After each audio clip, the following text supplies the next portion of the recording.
তারপর তোমাকে ধনী করেন। فأما اليتيم فلا تقهر وأما السائل فلا تنهر وأما بنعمة ربك فحدث।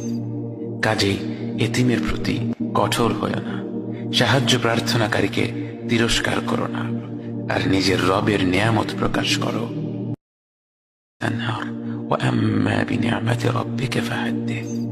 কাজেই এতিমের প্রতি কঠোর হয়ো না, সাহায্য প্রার্থনাকারীকে তিরস্কার করো না, আর নিজের রবের নিয়ামত প্রকাশ করো।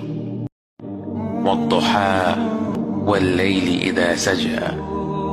উজ্জ্বল দিনের কসম এবং রাতের কসম যখন তা নিঝুম হয়ে যায়। মা ওয়াদ্দাআকা রাব্বুকা ওয়া মা ক্বালা। তোমার রব তোমাকে কখনো পরিত্যাগ করেননি এবং তোমার প্রতি অসন্তুষ্ট হননি। ওয়ালাল আখিরাতু খায়রুল লাকা মিনাল উলা। নিঃসন্দেহে তোমার জন্য